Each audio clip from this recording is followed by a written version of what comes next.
Right, welcome to another episode of the Powerful Eyes podcast. Today I've got a good friend, Dion Dulson. How are you, mate? How you doing, mate? Thanks for joining us today. Yeah, no problem. Obviously, we've had so many chats about this in particular, the Knives Down, Hands Up movement. Yeah, Kurt from Mablefieldie the boxing club. What a guy. In lockdown, he spent a lot of money himself getting kids over the park, getting them involved with boxing, trying to keep them fit. You know, it drew a lot of people around. Yeah, great club. Popular in Bow. And great movement as well. Yeah, it's great important. Movement. Yeah, great it's really movement. important. And he's still doing a lot of work now behind the scenes. This guy is like right out there on his own. Just making it happen. Yeah, just making it happen. Well, I think we've got a major problem in this town, especially in London town. You know, there is a serious issue at the minute with people getting sort of using knives and. Oh, unreal! I mean, you know, quite a few years ago, you see like all the knives and that going into the local police stations. They try to put it on there and try to make a big thing and sort it out then, but it never happened, and it's just gone on and on and on. It's a shame because all young lives matter.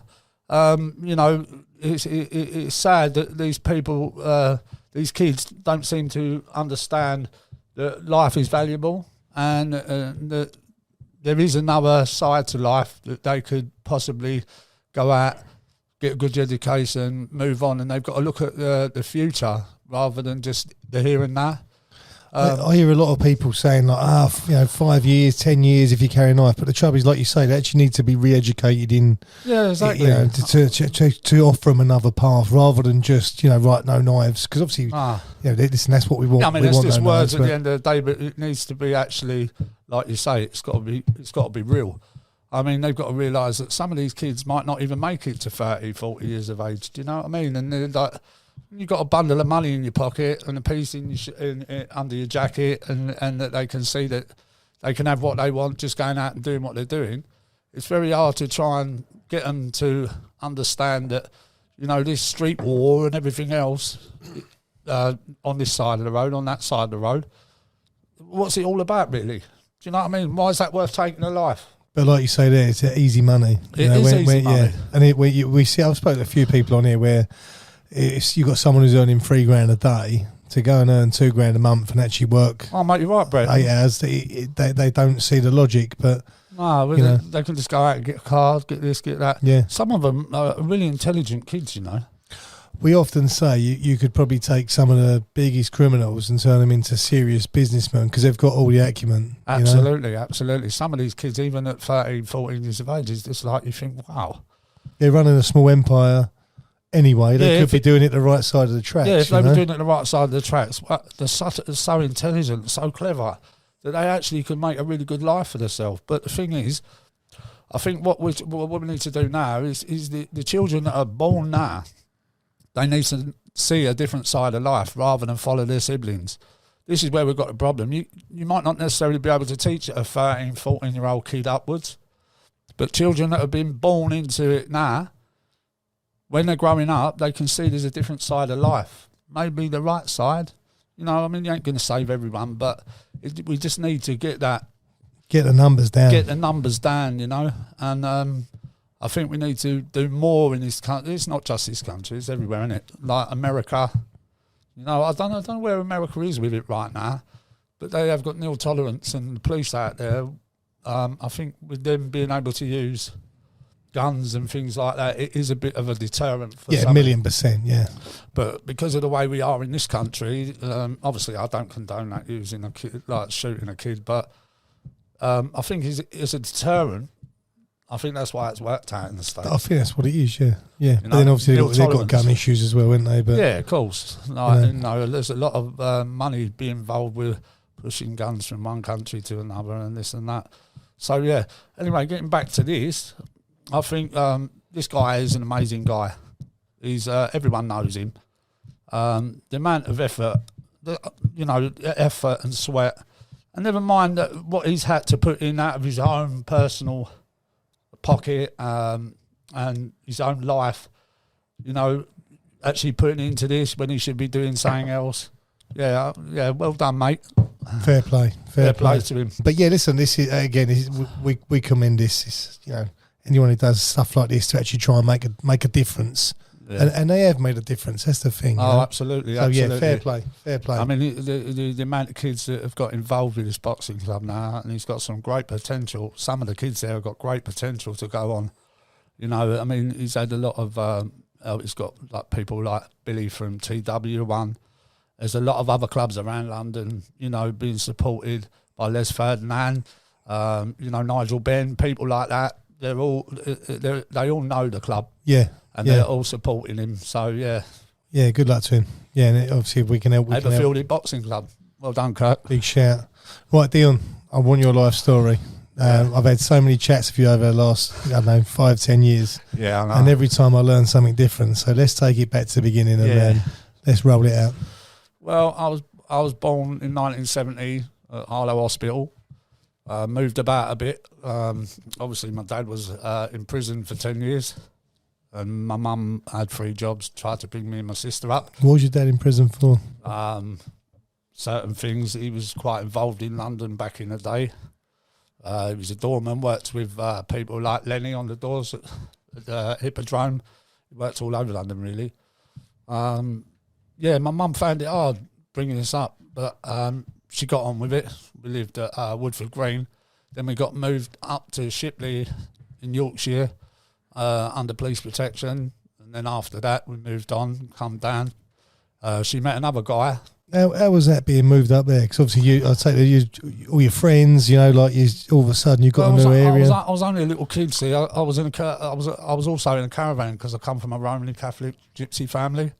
My nan was a powerful woman. She was a proper Irish traveller. So we moved about with her, really, as travellers do. I didn't really know too much about it. I was around my aunts and uncles and people like that when I was really little. But when we moved, my mum had to get away from Peterborough, from the fella that she was with. She had to play it clever. He was quite violent. He used to knock me about. And my sister didn't really he never really touched my sister. But he was quite violent to me, and he was a bit brain damaging. He used to stick all my toys down to the side, and I wasn't allowed to touch anything. As soon as I went in my bedroom, he'd come in there and make sure I had moved it. I think he had psychological issues from when he was a kid, because his parents were like that. But I used to be scared when my mum used to go to work and I was left with him, because you could see the contempt in his eyes. Like, he was you could tell horrible. He was going to hurt me. Yeah. And so I become very within as a child. I was only little as well. I weren't quite a big lad. What sort of age was you? 5, 6 years old. And then when I was 7 or 8, he was still there. My mum moved back to Harlow around my nan. She was quite clever. She got back up there to try and get away from him. But we lived in Moorfield in Harlow, and the guy was a crank. He used to put all his tools and put chalk marks around them, and right proper. Yeah. And he used to. I remember as a kid, he used to sort of hurt my mum, sort of knock her out. Yeah. And you'd say, leave her alone, she's sleeping. But even back then as a kid, I knew what he'd done. So, yeah. And then it got worse and worse anyway. I was standing in the kitchen one day and my mum stabbed him right in front of me. And I was only 8, 9 years old. And it's the first time I've ever, I've never seen anything like that anyway. But she just had enough. He tried to attack her and she just turned around and stabbed him right in front of me. I thought, wow. Powerful, yeah. Yeah, I don't think they realised the damage that done to me, though. Because, I got a bit... went within myself again, and then she met someone else, and then what happened? Did nothing police-wise? She ran out of the house after she'd done it and left me there with him. Jesus. But then, the thing is, my dad was around then, and my mum always used to say, don't get people involved, I don't want anyone involved, blah, blah, blah. And my nan said, I'm not keeping my mouth shut. So I was in the house one day. My dad, bang, bang, bang on the door. All of a sudden, fucking 6'4" geezer come through the door, and it's my old man. He just said to me, get behind the sofa. And I was like, you imagine as an 8 or 9-year-old kid, I was like, pop me head over, see what was going on. And mate, all I could hear was all this commotion. My dad absolutely battered him to the point where he tried, my dad threw him through the back door, And all I remember is, like, as a kid, he's seen him scramble across the car and get over the fence. Do you know what I mean? Never see him again. Did it feel like was it nice for you to watch that? You know, after all the abuse that he'd given you, all the abuse that I'd been given. My dad didn't know anything about it. Probably for my the dad's best. another story I'll talk to you about in a minute. But on that particular day, I was just would have killed him. He would have. Yeah, he was a big fella. My dad, 6'4", just massive hands, like. And this guy, he was absolutely in terror. You know, I never see him again. He sent his brother down to get all his stuff. And my dad told him, and all he said, tell your brother if he ever comes back, that'd be the last time he's walking away anywhere. So that was that. Anyway, my mum used to never be about a lot of the time. If I'll be honest with you, I was always left on my own. And she'd be off out with this geezer, that geezer. So I ended up being with my nan quite a lot. And God bless her. She's gone now, but I think, if I'll be honest with you, she's the main lady in my life. She always has been. Even now she's gone, I've got tattoos all over me. A lot of it I've got her on my side. I follow her beliefs because I'm quite religious myself. I follow her beliefs and I still go and visit her at Christmas and things like that at Chelmsford Crematorium. And I don't think there's one day, Brett, that's ever gone by that I've never thought of that woman. Big part of your life. Oh, big part. And I felt when she had gone, I just didn't know where to go. I just thought to myself, what am I going to do now? She's gone, because she was like your comfort. She's more than my comfort. Yeah. I used to hide behind her as a kid.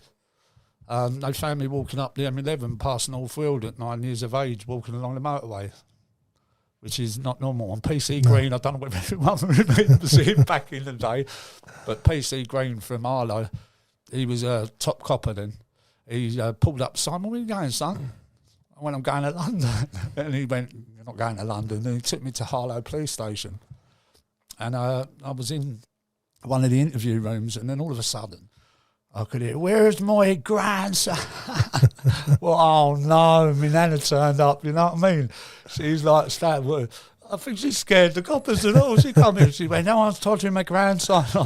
So I went home with her in the end. And then I was at senior school, and they assessed me for mental health. And my head of year, Mr. Waters, noticed I wasn't doing PE and that because I had bruises all over me. When I first started, I was only a little kid. But was that from the geezer who? Well, no. This is like, I used to get bullied a lot, and I got called Jippo and everything because my mum was on her own, and all the sort of like things that I went through. I never had a good time at school, so really I didn't really stay there very long. Because I was such a, I don't know what's the word for it. I was a very timid kid.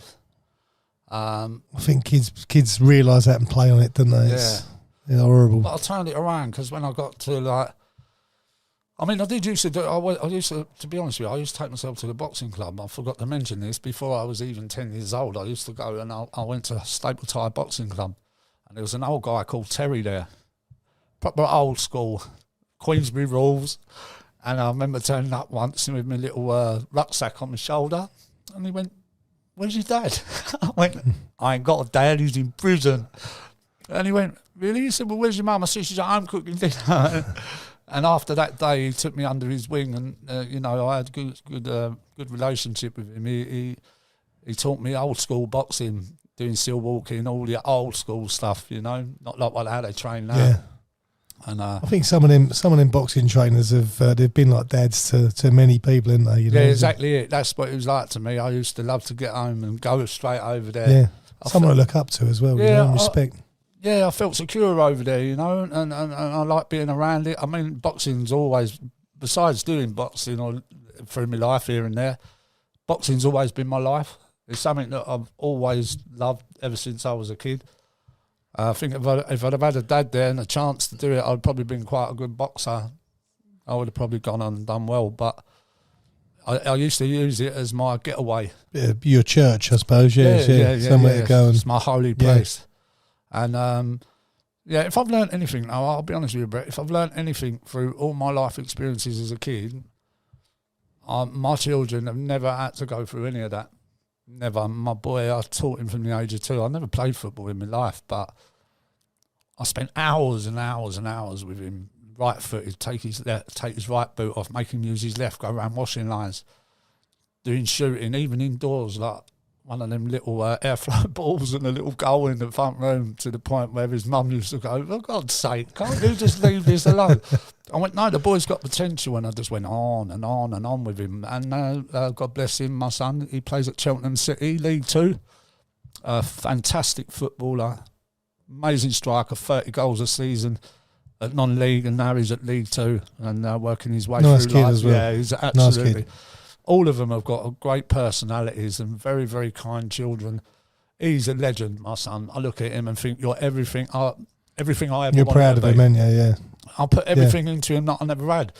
And my 2 daughters as well. Like, everything that I went through, it's funny because I think you do. I think people that experience bad things when they're young actually try and change it with their own children. I've never hit my kids. I think voice activation is the one. They know not to push me, but as a timid kid, I changed. As I got a little bit older, I actually changed, and I started to become more so when I left school. I started to fight back, and I just see it as the people that hurt me when I was young. This made me even more the person I was as a teenager and started growing up. What made you stronger in the end? Yeah. It's like, I'm not fazed by any man anymore. I don't care. I've been viciously attacked as a kid by a violent man, and I'm not scared anymore. You know what I mean? About people or what they've got to come out of their mouth and this and that. You know, I'm very like humble, nice to be nice, never above you, never below you, always beside you. But I know what I'm worth, and I know what I'm about now, which is it took me a long time to realise that.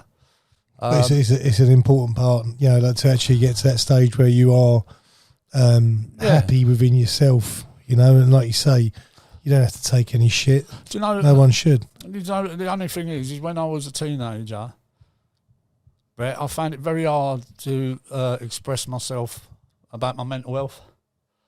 But don't you think it was different back then? You know, like mental health back then. You know, they you're were a locked in social a room. outcast. Yeah. If you told your friends that, they were, do you know what I mean? And it was. But now, since what I've learned over the years, you know, I ain't gonna lie.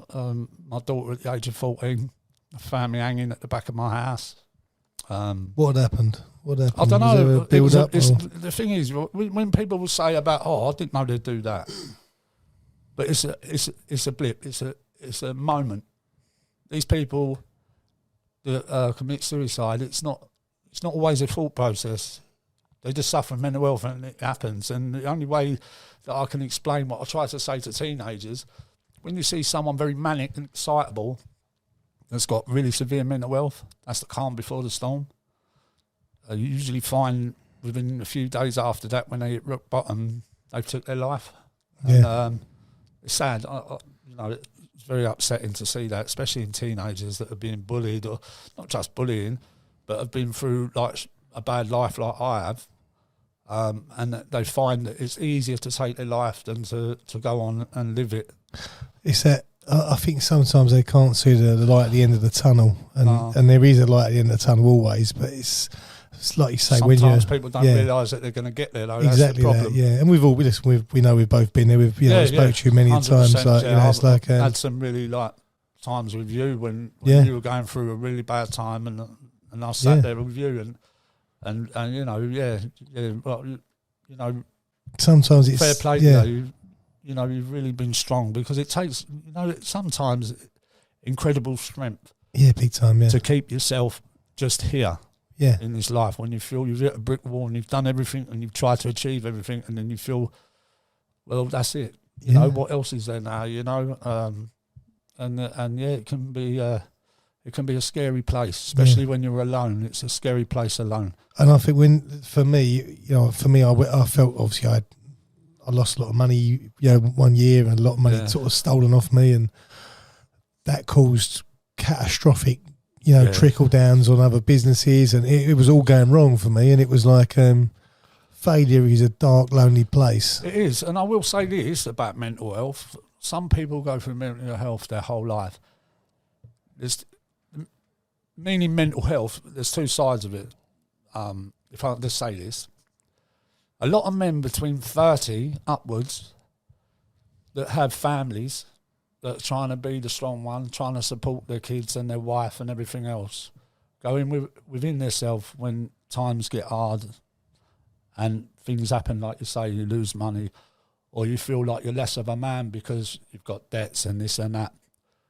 That's called depression, deep depression, which is a dangerous place to be. Severe mental health is a lifetime of psychological damage. Yeah. If you see what I mean. I know what you mean, yeah. That separates the two, which is sad, really, because they both end up with the same result. But deep depression is dangerous in men from 30 onwards that feel like they have to stand up. They have this, the man has to support. Well, it's a woman's world as well these days. Don't you think as well, though, obviously with the way social media's gone now, everyone, if you feel down and you're looking on social media and everyone's life's fucking incredible. Yeah, it's not incredible, but it's portrayed as incredible. It's always that. Yeah, and people see it. What did you have this morning for breakfast? Oh, yes, I had eggs on toast. So what? So did I. Yeah. It's amazing what goes on social media. I think social media has destroyed. I'm sorry, this is how I see it. I mean, it's good. It is good for business. It's good for putting yourself out there if you're going to make money in businesses and certain things. I'm all for that. But when it's just day-to-day life, it can be self-damaging, your haters and this and that, and you get the wrong sort of people on that. It is what it is. But you need thick skin to be anywhere near it. We've lost the social side of life. I mean, when you go in a restaurant and you see the husband and wife both sitting on their phones, on social media, there's no conversation on social media. Yeah, I see it just sitting there. Funny enough, obviously I was in Dubai last week, and I was sitting there, and then I was in this beach club just because we needed Wi-Fi, right? Yeah. I was trying to work, I needed Wi-Fi. So I was sitting in this beach club, and I looked around, and there was about 4 or 5 tables in there, but every single person was glued to their phone. I know, it's mad. So sad, And these are people in one of the best parts of the world. It should be buzzing. Brainwashed. Yeah, and they're literally sitting there hooked, Yeah, it's amazing. It's amazing how you miss things that are real in front of you in life now. Just go past. Number 10 bus, you miss it because you're on your phone. I spend my life, you do get hooked. It's an addiction. It's like a lightsaber, isn't it? Yeah. And it's funny though, number 10 bus goes past and you miss it. Oh shit! I was on the phone, but yeah. It is. I mean, it's good for some people. It's comfort to them, when they've got nothing else and they're sitting indoors. I can understand that when you're a lonely person and you've got no one, you've got no one else. COVID, I think, has made everyone twice as bad because obviously they're sitting indoors on their own. 100%. Scrolling. Not just that, it's helped a lot of people through some dark times, like when they're, when you're on your own. I've been on my own before. Well, quite a lot. But when you're sitting there on your own and you're in that place and it's the only outlet you've got. Do you know what I mean? I think that's the trouble. There's so many pros, but there are some sort of dark sides to it as well. Yeah, it's a horrible place being alone. Yeah. It really is. Anyway, my daughter found me at 14. I've got to deal with that for the rest of my life now. Even though we've reconnected and she's an adult and she understands at the Pacific time, she turned around and said to me, I'll never speak to you again. And for that, for me to hear that from my daughter, and let's be honest, I know it sounds quite spiritual, but I was so lucky to be borrowing my children from God. They're the best thing that ever happened to me. Probably that is the best thing in my life, apart from my girlfriend that I just lost. She was my best friend. I'll get to that later on at the end of the podcast show. She's absolute diamond, my Jules. Can you get it back? No, I don't think so. But I would like to. I'm hoping one day that we'll reconnect and be good friends. But her mum is like my mum, And what she does for her mum, I admire her for it. Her mum's got dementia. She's in her home, but that Julesie's always been by her side. It's her best friend, and she's going through like the worst stage of dementia now, which is it's hard for her. It's hard for her, but her brother's there. One of her brothers is there, but Julie's always had to do everything for her, and she's one special person. And to be honest with you, it breaks my heart that I lost her. But at the end of the show, you'll understand why. And I hope she understands, because I don't think she ever knew this, and nor did my kids. But I'll explain that later. I'm campaigning to do a dementia run back up Snowdon this year. Do you remember 6 years ago when I done it? Yeah. I was 48 years old. I run with my mate who's an ex-Marine. I run all the way to the top and back down. And I base that on the mental health side of it. Is what you don't see in front of you, don't know what to expect. And with that specific thing that I was doing, when I hit that mountain, all I could see what was in front of me. It was all over Facebook, and raised a lot of money for it. I couldn't believe I got to the top. I got to the summit, and I was like, Jay, it's getting cold because the climate drops, don't it? He went, don't stop. He said, don't stop them legs. He said, because if you do, you're going to drop. So I was on the spot having a isotonic gel, put a goggle on, and when I come round that corner, people would know that actually have climbed Snowdon, and see that calf and see that peak. Yeah. Oh, I was in tears, mate. Absolute tears that I'd actually run all the way up there. Never mind that, run back down. It's definitely easy running down. At the time I got up there and I had my little English flag, and they went, you can't put that in there. I went, what do you mean? I've run all the way up here and I can't stick it in the top. No, they wouldn't let me. But anyway, I went into the cafe and they were all clapping me and said, you're an inspiration to your charity. 3 Canadian guys, where we were about to give up, and then we see you come running past with a rucksack on your back. And they said we couldn't believe it, but they said, it was nice. I was in shock when everyone was clapping me, and then I had to run all the way back down. I see the train leave, and with my son Liam was on there, and when I see the train leave, I thought, oh no, I've got to run all the way back down in that. And anyway, I didn't realise it's like double your weight going down.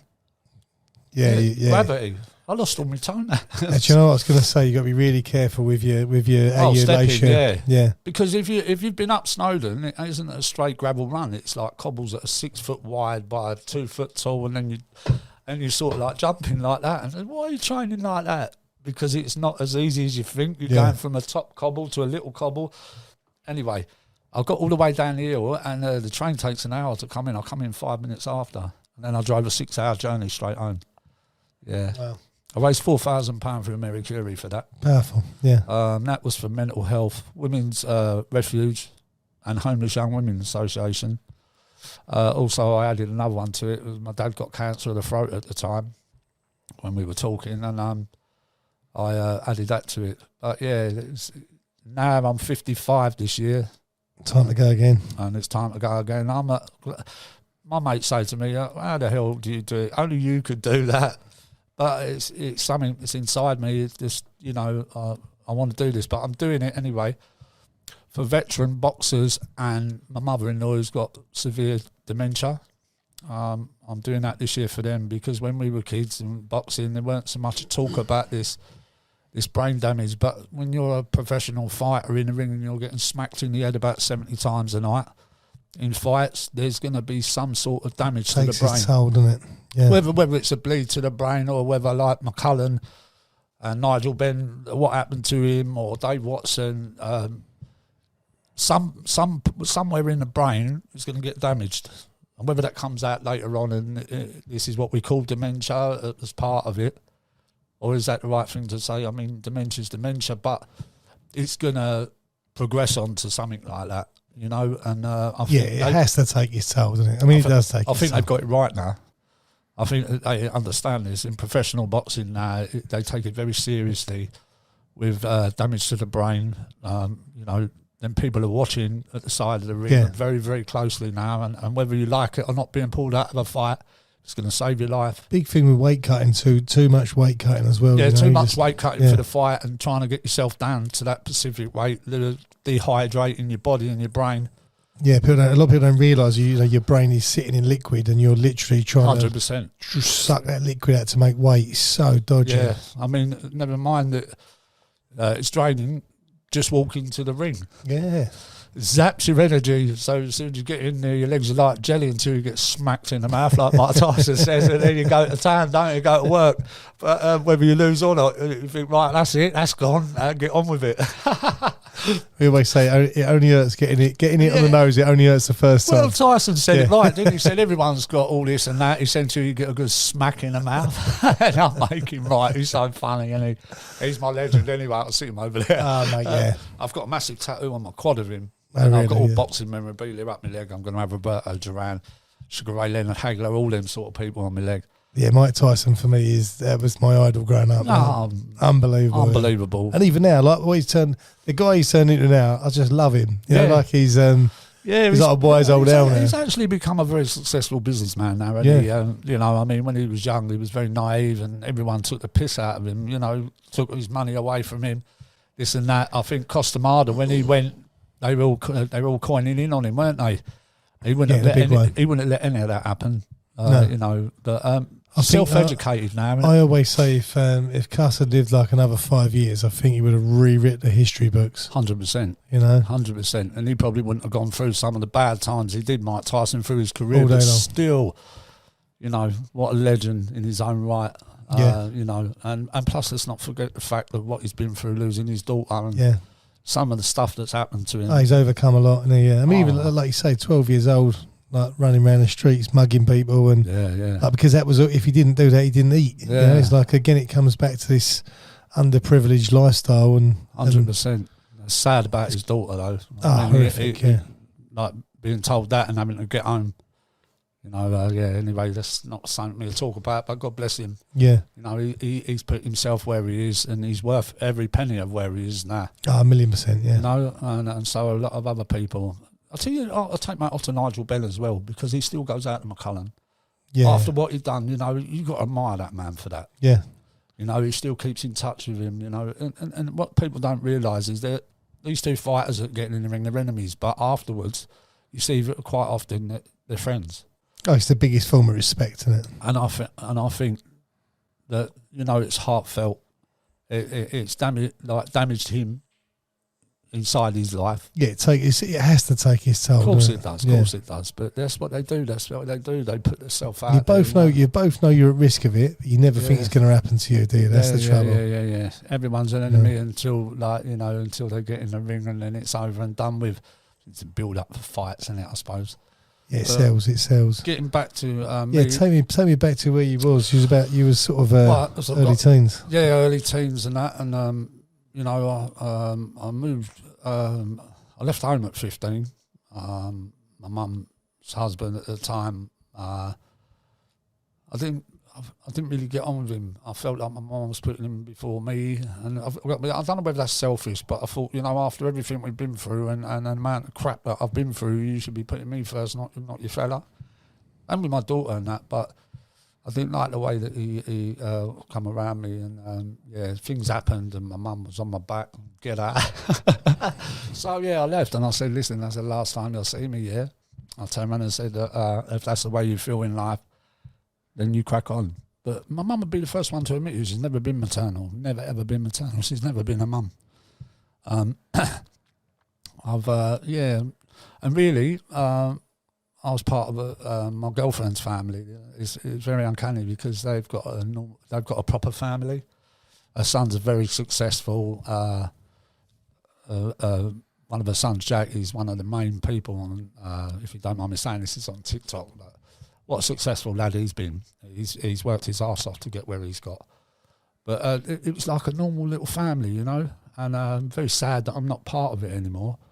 But it's nice to see normal families. You see what I'm saying? I haven't got a family. My kids are my only family. And to be quite honest, if I go forward a little bit here, my girlfriend pulled away from me, and so did my kids. And that's been really hard for me to take.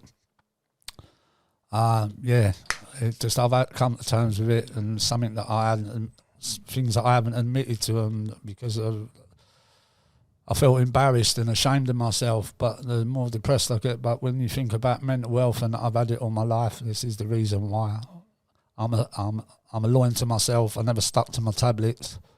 Don't ever do that. Listen, if you've got mental health and they give you treatment or tablets, make sure you take them. Don't do what I've done. I've had 4 attempts on my life. Seriously, I've had 4 attempts on my life. I'm 2.5 years, 3. It's got to be over 3 years ago before I met my Julie. A year before that, and it's funny. In the morning, I got dip rock screws with a cordless but elasticated belt to my loft hatch. Went to work. Got drunk. Come home, and my neighbours could hear a load of commotion going on.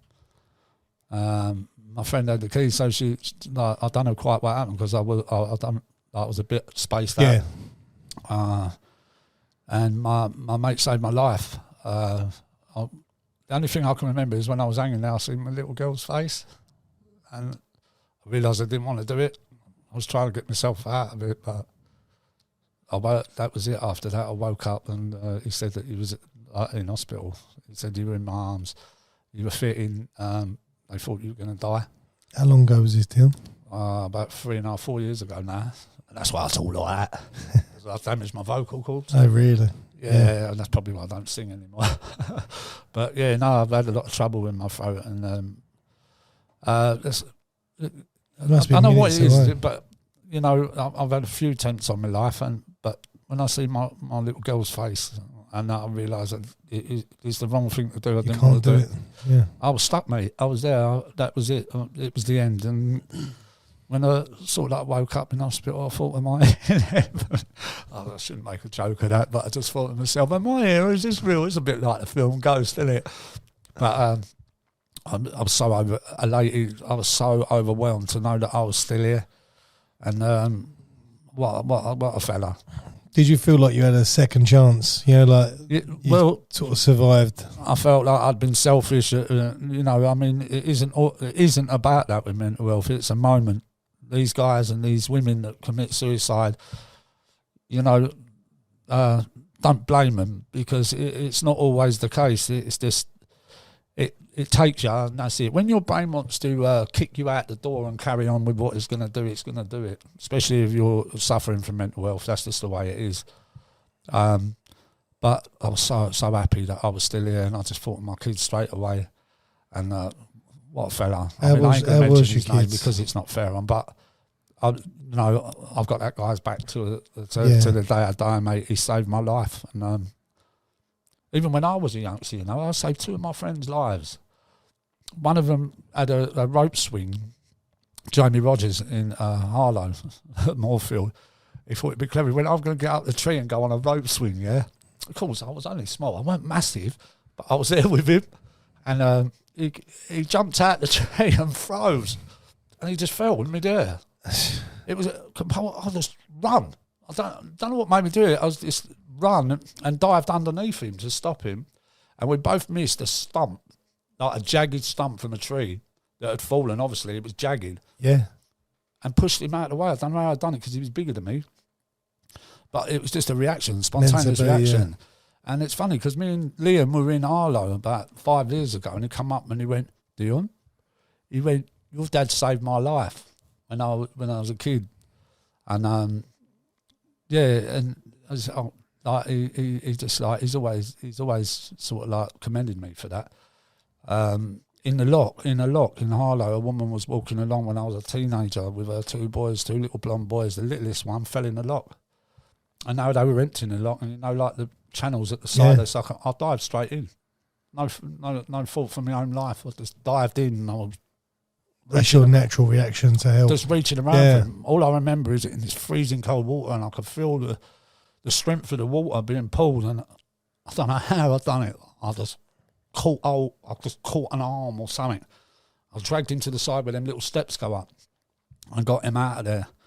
And you know, it's funny. I think sometimes, even with what you're going through life, I'm hoping that I'm commended upstairs when I go that, you know, I have done some good things and I am a nice person. I'll help anyone. I won't ever walk or turn my back on anybody.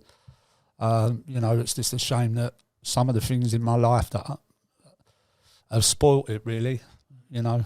Like I say, with my girlfriend, I wanted to just spend the rest of my life with her and just move on, have a little like cottage somewhere or a little house and a little garden and that later on in life. But I fucked it for myself, basically. And I'm really angry with myself. But it is what it is. I'm just hoping that my kids, I'm remembering with my kids now, and hopefully sooner or later I'll reconnect with her as good friends. Fingers crossed, yeah. Yeah, fingers crossed. Yeah, fingers crossed. She is the main part of my life as well as my kids.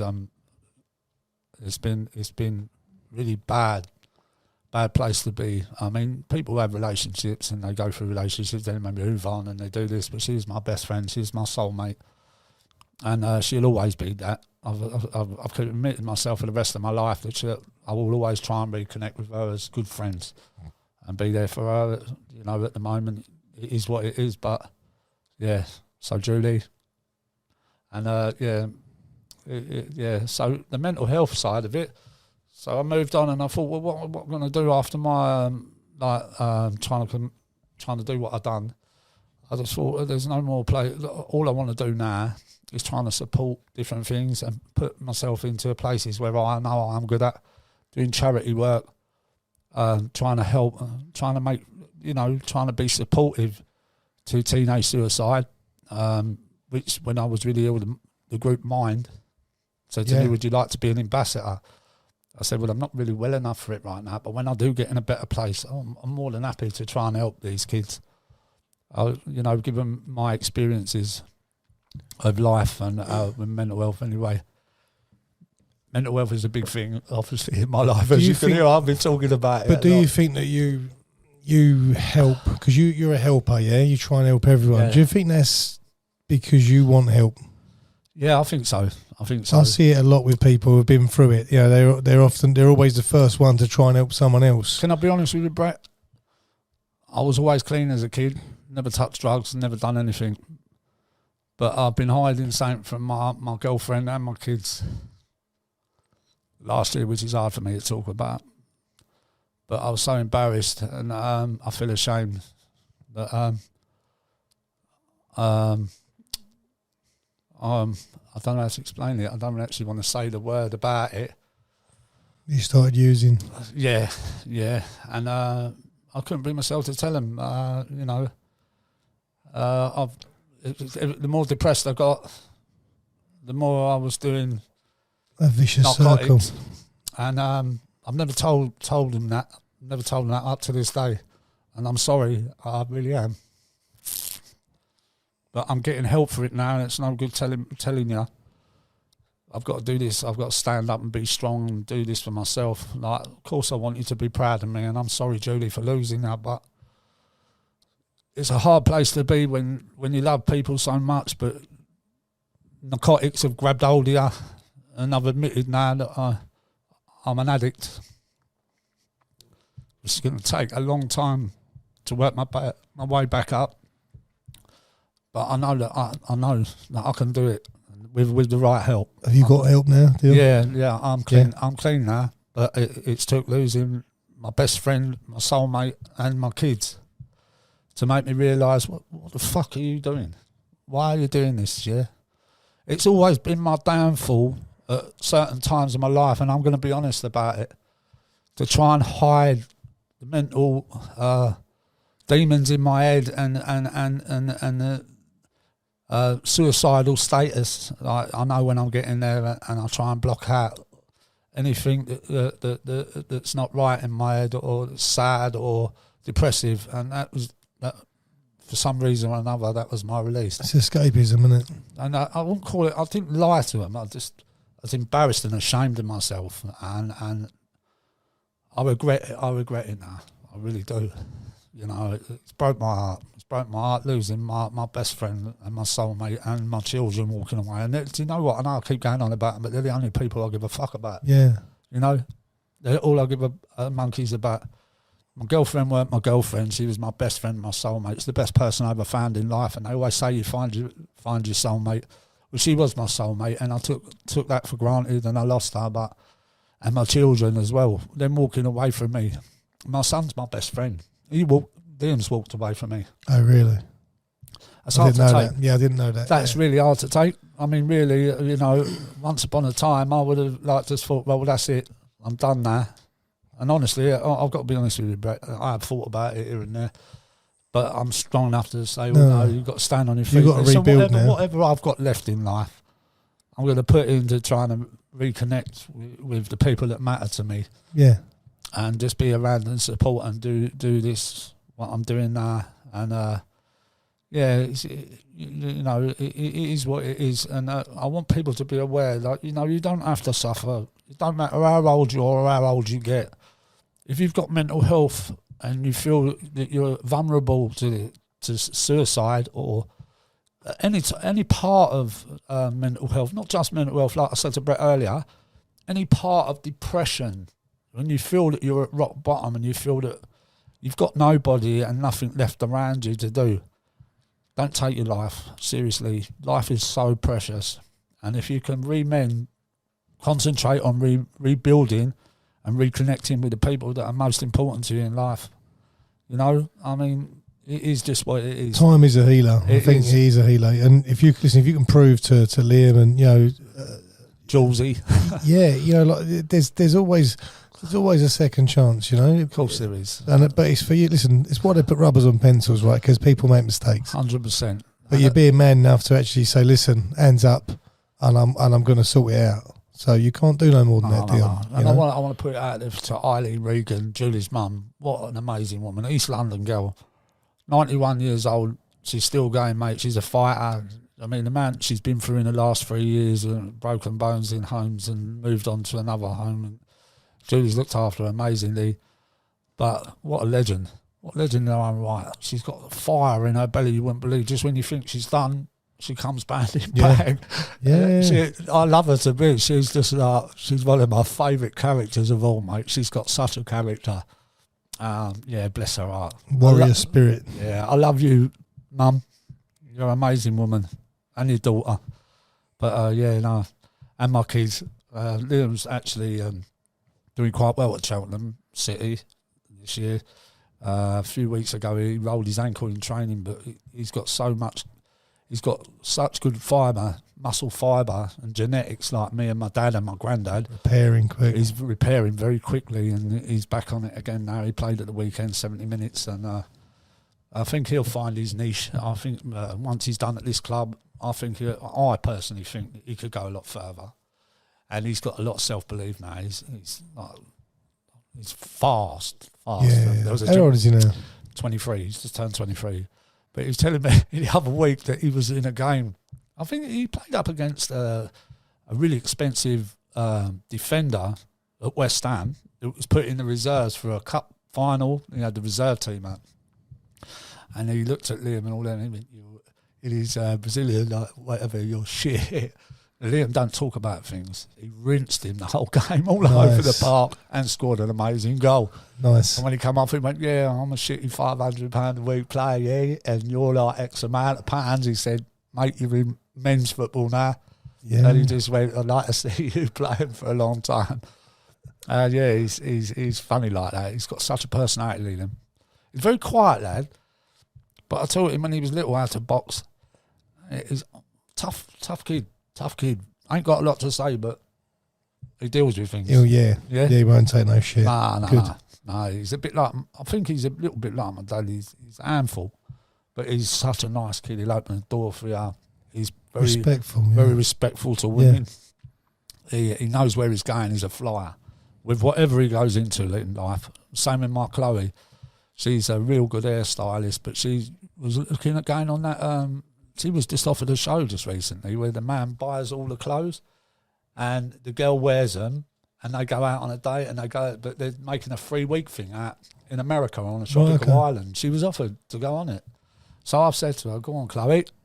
Why not? Out there, mate, get your face seen like Jay Goody used to. God bless her. Yeah, well, you don't know where it can lead on to. All day long, yeah. It's like this year, I'm hoping, just on my boyish good looks and my tattoos. I want to try and get into doing like walk-on parts in films and that. I feel that I could do that. I mean, that's something I really like to do. I've always wanted to do. I did do a very small drama school called Top Hats back in the early 80s.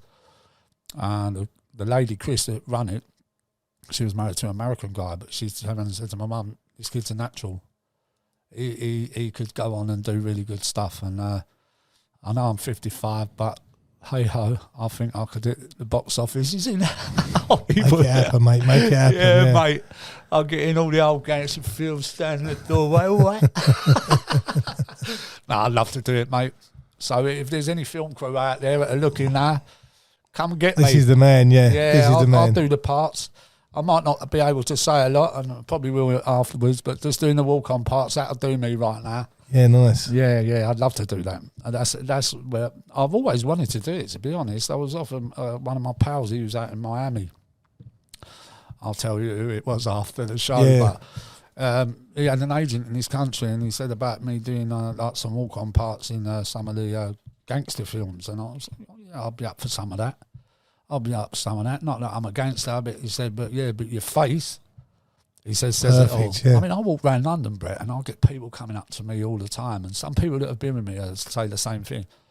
They ask me about my tattoos, and I've had people come up to me and going, I've seen you on the telly, you're that actor, aren't you? And I'm like, no. But it's a unique look, isn't it? It's some people that bullshit them and go, yeah, I am. Start signing autographs. But it's such a unique... I mean, how old was you when you first started getting your face tattooed? Oh, late 20s, early 30s, I started having tattoos all over me. And really, as the years have gone on, it tells a story. It's funny, you know, because you see a lot of... My cousin, Wendy Mills, who's quite a legend in her own right, grew up around Colton Leach. I see, you know, and not everything else you know all about Colton, but she was a proper girl, mate. You check her podcast out if you want to see her, but she put me onto this. She had the tattoo done first, and I've got Warrior, and this down here. This is to do with Brave and Warrior of Life. It's to do with mental health, the support of mental health. Well, okay. If you look at Ant and Dec, Ant has got it on his forearm. And a lot of actors and actresses have it on their leg, going around their leg. Well, okay. So people ask me all the time, what's this? And I explain to them what it is. But the tattoo that I've got up here is Survivor. Yeah. And the doves as well mean peace. When I tried to take my life the last time, my friend Jackie, who is a tattooist, she said, come in, we're going to do a tattoo for you up there. And, so she done that, and I've got Liam's name here, and I've got the broken heart for my nan. I've got my nan on my side. I've got Jesus on my hand. I mean, some people say, well, you've got loads of tattoos, but you're a religious freak. But it's a map of life. Yeah. That's how I see it. You know, whatever people think of me, I mean, I get people looking at me and go, look at him. He looks like a yobbo. But, you know, they're a bit mindless people like that. I think it makes you, doesn't it? I was going to say, it's individual to you, that's the thing. Individual, and it's art, and I think that's very blasé for people to just do. Obnoxious for people to just look at you and think you're a yobbo because you've got tattoos. Yeah. I mean, my whole body is a map. So you think now as well, like, listen, 30 years ago, it would be different to where it is now. I think it's a lot, everyone was a gangster back then. Yeah. Not anymore. There's a lot of people that have a lot of tattoo work. I like to in America where they have all that, all the like rose petals and all the, you know. I mean, I basically looked at Post Lamone's face and that inspired me. Half of 25-year-olds on Instagram have got big neck tattoos and see, that's something I want to have done now. Have your neck done? Yeah, but because I don't want to lose my beard, I like my beard. So I have to be funny. It might be a little bit. I'll have to see about that one. But I'm having all the American, like the wolf, Indian wolf. Yeah. Because there's different types of meanings for them wolves. But I want the American Indian one standing on a mountain and going down one side with the moon. I can picture it. Yeah, I can picture it. And some inscription inside. Because, for me, if you're going to have tattoos, if there's a history that comes with it, it's worth having the inscription. Yeah. So, Joe, I've not got a single tattoo. You haven't? I ain't got any, no, I've got none. Fucking hell, lad. Yeah, I know. You need to catch up with the rest of us. I've never done drugs. I've got no tattoo. Well, listen, I'll take my out to you 100% for not touching drugs. 100%. And that's amazing. But you've got to have a tattoo, mate. Even if it's a pair of boxing gloves on your arse. Yeah, I've never. Got one each side. Yeah, something like that. I've always wanted to be different. So like when we went out, like all my mates, when I was like 15, 16, all my mates were covered in tattoos and done loads of drugs. So I'd done the opposite. I wanted to be the odd one. I quite enjoy being the odd one out. White boy popped his head in between. All right. Yeah. I remember going out and just seeing people like sort of, we'd be doing like Epping Forest Country Club. Yeah. They'd be absolutely off their tits on pills. Yeah. And they'd look you round come out straight as anything. Yeah, but they'd go, oh, what a night. I'd look at them, I was thinking, your night looks fucking horrific, like your chin was on the floor, mate. I'm cracking on with a couple of blonde birds and they're licking their own fucking forehead. It's like, I'm like, nah, mate. I'm all right. Yeah, I'm all right. Your eyes look like a couple of marbles. I had them in my pocket. I used to play marbles. Oh, mate, I've seen some of that with their jaws scraping across the floor like a pair of brakes. Yeah, and this has never been a bit of me. No, it wasn't me when I was young. I've got to admit, but once I got to a stage where once you get to a stage where you're known to not take drugs, you'd almost sort of kill it if you started taking drugs. Like for me, it was like, no, it's fine. I was always known as a geezer who don't take any drugs. So, you've got to take a lot of pride in yourself for that, because a lot of people have tried it or experimented with it. To be honest with you, don't get me wrong, I never, I wasn't into it like that. All right, we go through your teenage years when you're going out with your boys and that, but it was very, very short-lived. But a lot of the time that I've took narcotics is for my mental. Yeah. I know that sounds a bit cruel, for my mental health, taking drugs. I mean, who wants to do that? But it's the only way I could get rid of the demons out of my head. Yeah, escapism.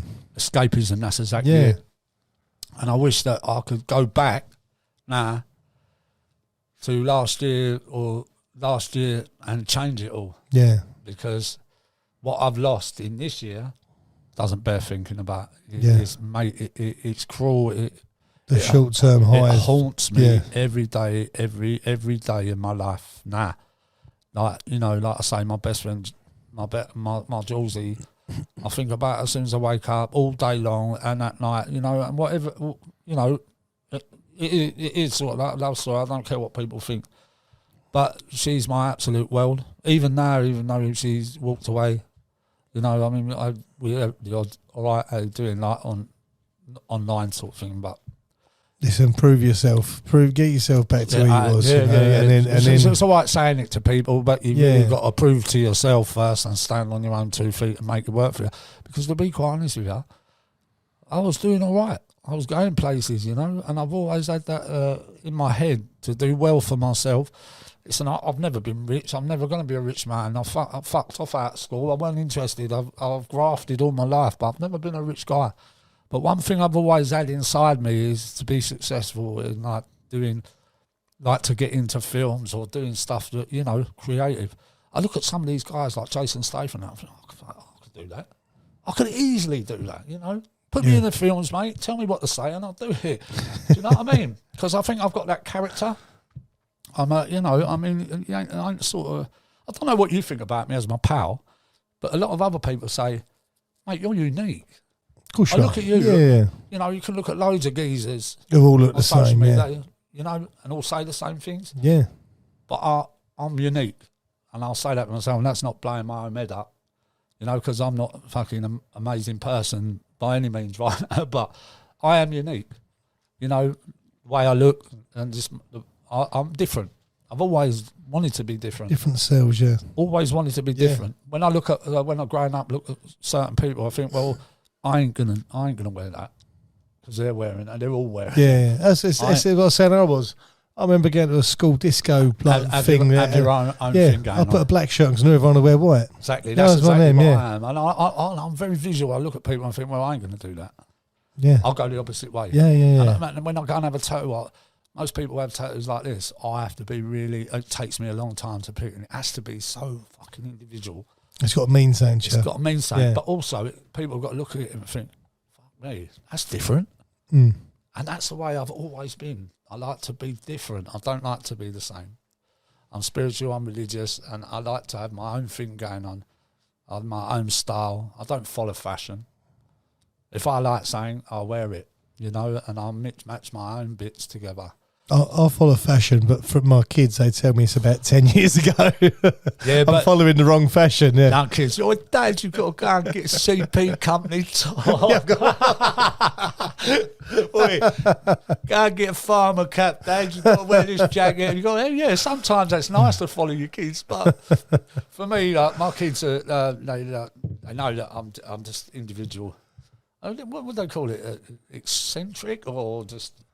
Eccentric. Is it extrovert? Extrovert's out there, isn't it? Yeah, if you're putting yourself out there, yeah, that's what. Which when you said you was an introvert growing up because of what you was going through. Yeah, and it's funny. You turn around. You blossomed. You turn around and do the okey cokey. No, mate, it is what it is. But yeah, this is where I am with it. Yeah, so like through the teenage years, then I got involved with the boxing, obviously with Kurt and that, and I went over to TW1 and. Met Victor Smith, such a nice guy. I've got to be honest with you, I didn't know Victor before I got involved with the Essex Fight Club. I went over there and he handed me some, you know when someone gives you something, you put it on there, they're giving it to you, they're not awarding it to you, what are they doing? If he's a pair of gloves that have been used for training, maybe... we sort of gifted them to you. Yeah, which I thought was really nice. And we had our picture done together and this and that. That was a charity fight that I was going to have before we went into lockdown at the Circus Tavern. He'd already set it all up, like make the night mine, you know, 50% of the sales. Nice. This, that and the other. Got training with him, got into it with Billy, we started to get into it, but then I sort of like lost my way. I got my mental health kicked in again and I was doing really well and all. I was so fit. Billy got me so fit, and you know, I was banging hard. You know, was getting good speed on the pads and everything, but and sparring and that. But I'm very defensive. I found something out about myself. Yeah, I'm southpaw, but Billy taught me how to switch. But I'm so good at defensive. Really, I can watch the feet coming in and know how to do the L shape, move out the way of the shots that are coming in. I never knew that about myself when I was a kid, but as I got older, when Billy was doing like training with me, I realised that I was very good at stepping out, moving out the way of shots, and you know, I suppose that was when I was a bit younger. I was always looking to step in and watch the top rather than the bottom. If you know what I'm talking about, don't I? But I've got to be honest with you, footwork's everything. It's the game, isn't if it? a good fighter gets in the ring with a guy, you guarantee he's going to look at your feet. If your feet are all over the place, it's as good as done. Yeah. You know? I mean, that's why I like Usyk. Usyk at the moment is one of my best all-time fighters. Tyson Fury is an amazing fighter. Let's not get it wrong. It's probably the best pound-for-pound heavyweight that we've seen in this generation. I think so, anyway. I mean, there may be one or two out there, but what an intelligent boxer at that height. And his movement in the ring, he knows every inch of the ring. But mad to watch Tyson's early fights. Yeah. He's such a different fighter. You look at his, you know, sort of like say like I don't know, learning tools of your trade.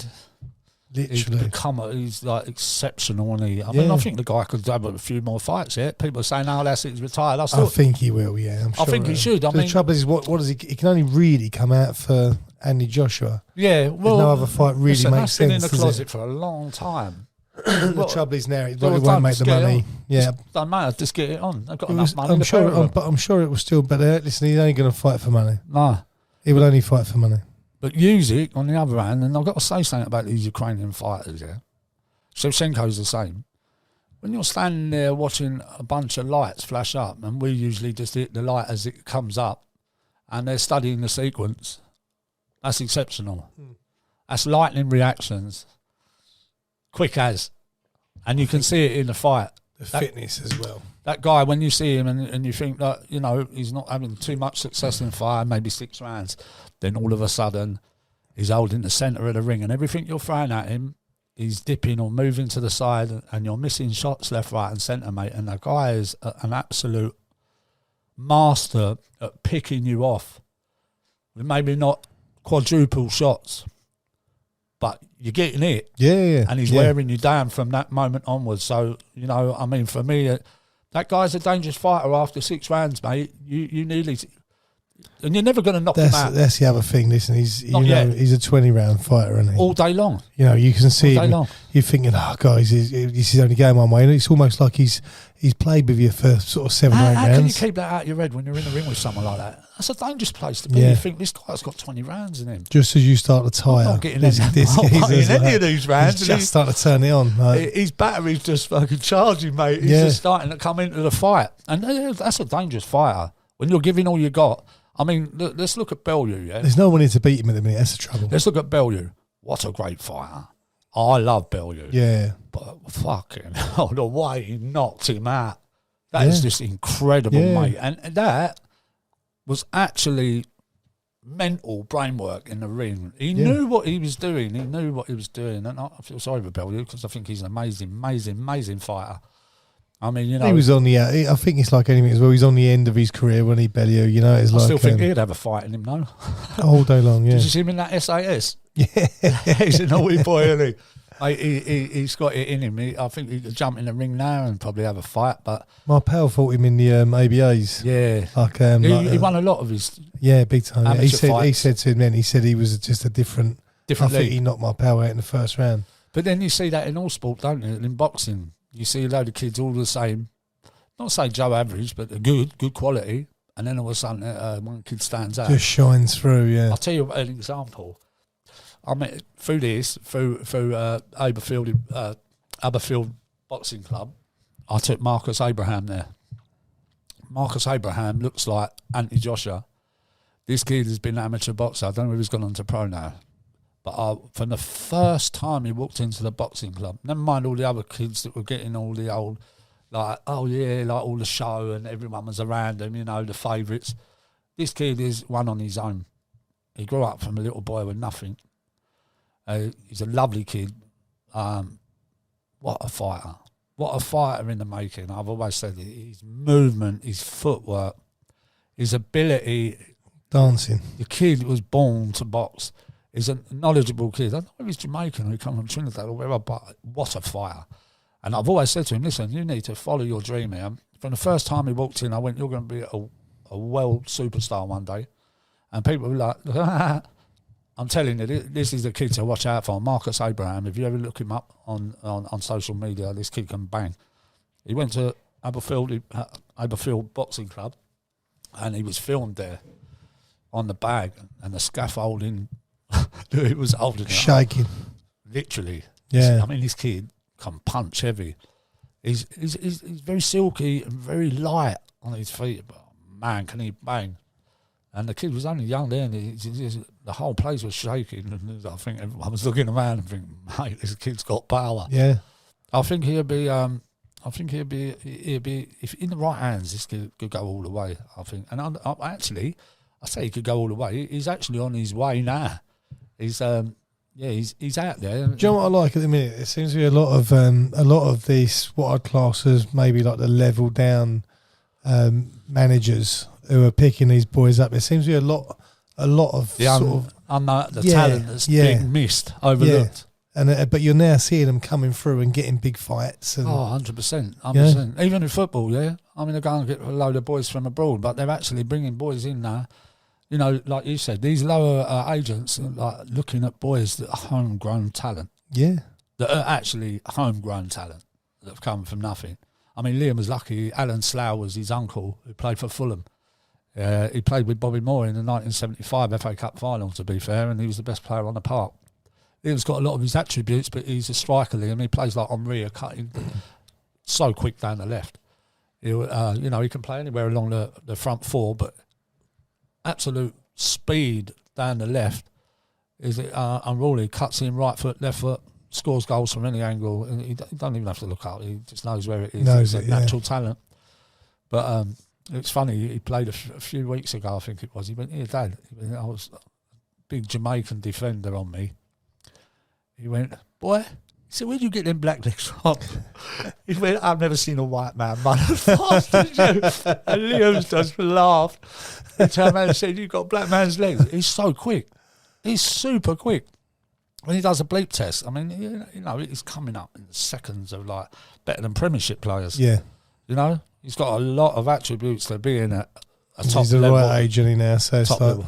Yeah. And some of these players come up against him that are big boys. But listen, Liam's played against big boys all his life. He was at Watford for 6 years against some big boys there. And he's learnt the tools of his trade.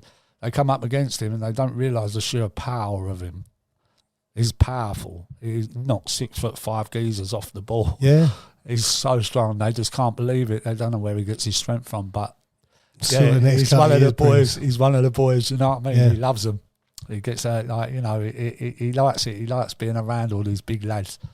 You know, his mate T, who's a Jamaican guy, he's big powerhouse, and him always fighting in training and that, and he's like knocking Liam flying. Liam's going back at him. So, you know, he's been around it all his time, and now he's at this level. You need that. You need that. You need to be big and powerful and strong. Yeah. One of my friends, Keith, that lives in Ware, he always said to Liam, he said, listen, he said, if you ever want to move on in football, you've got to get bigger and stronger. He said, forget about skill and everything else. And he said, you need to be big and They're strong. athletes now, that's the thing. Because you're going to get mullered. He said, you're going to get pushed around like a pinball machine. And Liam listened to what he said, and he got in the gym, and he worked on it with Michael Jordan and people like that have got him really up to a good status to him. At plyometrics training. Yeah. Which is good. Perfect for him, yeah. Michael Jordan, by the way, is really good. The man. The plyometrics. Plyometrics training. Plyometrics, yeah, absolutely. I mean, he's good. He trains with boxers. I mean, I think he was out in Spain. He'd done a couple of really good prospects in boxing, and he was out there training with them, doing all that before their fights. Yeah, he's good. He's an experienced guy.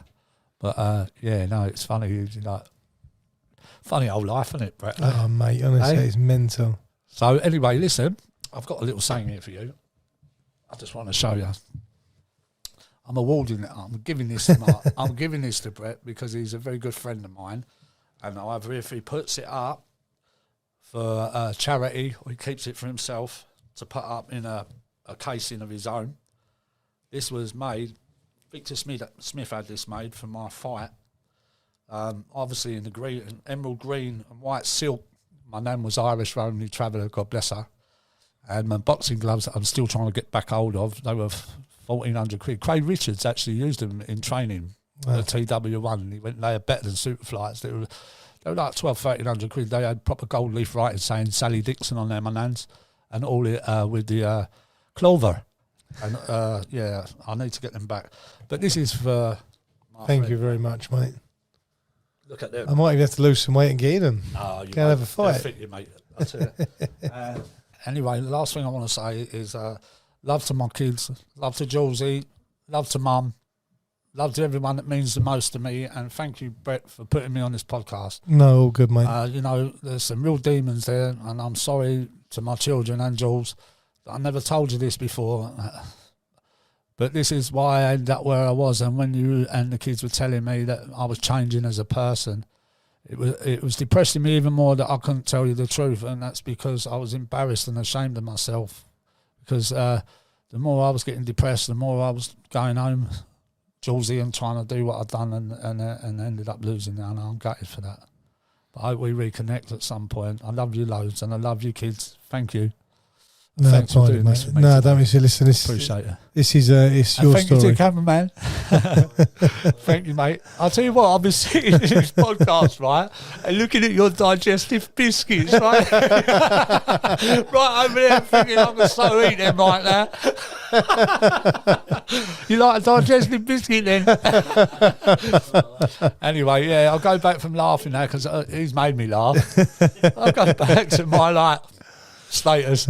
Yeah, no, it is. Listen, you've raised awareness, right, which is a good thing as well. And I think that's the thing. There's a lot of people go through this, and it's like it's good. Listen, we're not all perfect. No. Listen, You know? no one's perfect. Yeah, we all make mistakes in life. all day long, mate. Some things, you have to work together and realise. You know what I think a lot of people miss is that they write you off before they realise, hold on, the mental health's kicked in. Support. Yeah, but 90%. Regardless of 90% of everyone want you to fail. That's the way. Unfortunately, that's what I hate about this country. But regardless of what they've got to do with you, where's the support? If you care about people, where's the support? I'm not saying that, you should support or whatever, but that should be in your head anyway. I think this is something that, again, this is something that we've got to this is where look into. I've gone wrong. That's the only thing that's made me go wrong is having mental health and not taking my tablets and getting into a situation last year that I wish I'd never done it, and it brought me down and down and down to the point where I didn't want to be here anymore, especially losing your best mate. Yeah, of course, yeah. Do you know what I mean? And losing your kids. But you know, that's the biggest thing. You start going down that road, you've got to get on the phone to someone, phone me, phone whoever, and just nip it in the bud while it's there. I've got to be honest with you. I mean, I've got to prove this to myself. It's all right saying it and people listening to it and they're hearing what you're saying, but you've got to stand up and you've got to take it and you've got to realise, listen, I need to change my fucking life here, because if I don't, I'm going to be dead. And that's exactly it. With me, that's how I see it now. If I didn't stand up and sort this out, which I have, seeked help, and I'm starting to mend, get back on the mend, back in training, and I'm going to be seeing psychiatrists and psychologists at Rectory Road in Loughton, and rehabilitate myself. But it's for a reason. Something that happened to me like that, losing my best friend and my kids, is the worst thing that's ever happened in my life, right at this specific time in my life. They're all that matter to me. I'm 55, do you know what I mean? Yeah. They're all I want. And you got to fight for it back. Yeah. It's for you, listen, only you can do it. Really, for once in my life, and I admit this, for once in my life, I've listened to what people are telling me, like them people are telling me, and it's hit me so hard of losing them, that I'm adamant. I am so adamant right now of becoming the person that I was. Yeah. Get the old Dion back. Yeah. Because everyone, like them people that I talk about, either. love me for the way I was. You got it, yeah. Yeah, I've got it, and I'm not going to let myself down this time. Yeah, good. But what I do need is I need them to be in touch with me here and there. Ring me, talk to me, go and have a coffee with me. Do you know what I mean? Because that helped me build steps. I'm not saying I want to take over their life right now because they don't trust me. But what I'm saying is be there for me. Baby steps, mate. Baby steps. Baby steps. But be there. Don't just shut me off or cut me out. Just be there, Yeah. If anything, if you care about me, love me. Listen, hopefully they'll see this and they will reach out. Yeah. And, everything's repairable. Anyway, Mate, always a pleasure. I look at that, 2 hands that will never meet in a ring. Yeah, God bless to everyone, and I hope you'll stay safe out there. I hope, really, this has done you a favour. I know we hear about mental health all the time, some of my life experiences, but listen, it is what it is. I'm on a massive rebuild now. There's 3 things that I want in my life, and that's to do charity work, get my best friend back in my life and my kids, and have good people around me. And my mother-in-law, God bless you. God bless you, Eileen Regan. You're a proper woman. Love you all. Thank you.